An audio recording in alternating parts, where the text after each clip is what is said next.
We're here today with Jim Humphrey, who is the president of the Vancouver Island Amateur Hockey Association, and they've had to take a look at some drastic measures to combat the problem of fans berating officials, coaches, and players.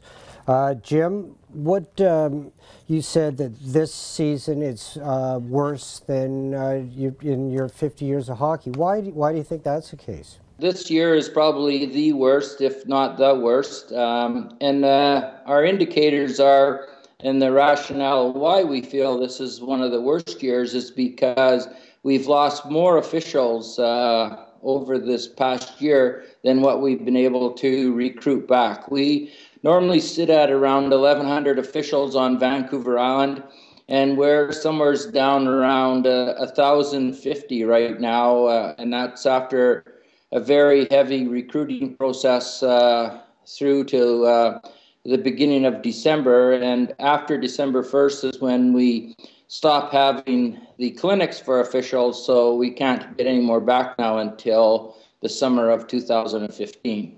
Does it make it tough to recruit young teenagers who want to start refereeing, but they know that there's a lot of abuse that they're going to take, and you know, it can be a very unpleasant situation. What do you do about that problem?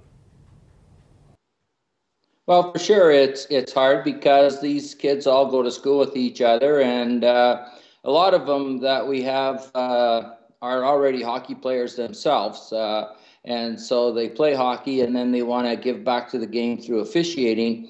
And so when they get into officiating, when they leave because of the abuses that they've encountered, you know, they tell their friends of how bad of experience that it's been, and we just don't. Them kids then get turned off, and it's no matter what we do, it doesn't seem that we're able to bring them back. You sent out a letter to your membership saying if the problem persists, you could ban spectators from the arenas. How would you go about doing that? You know, kids that are Adam level, they're 9 or 10 years old. Would the parents be willing to just drop the kid off at the rink and let other people look after them? Well, it's not really up to the parents, although some of them probably think different. Yeah, they drop their child off. You know, some of them, the kids at that age group, most of them get dressed themselves. They tie their own skates. They do all their own things. Team officials may have to help a few of them.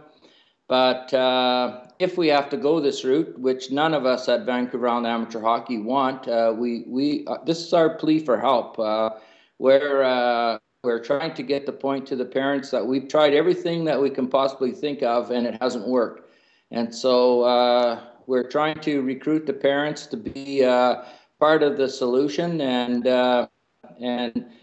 stand up and be counted at these games where we have these parents that are causing the abuse. And if that happens, we'll never see a spectator-free weekend on the island. But if it doesn't happen, then it will, and it'll happen just as we've put in the memo. The ice, because when we rent the arena, unbeknownst to some of the adults, it's the arena, the inside of the arena, the cold spot where the ice surface actually is.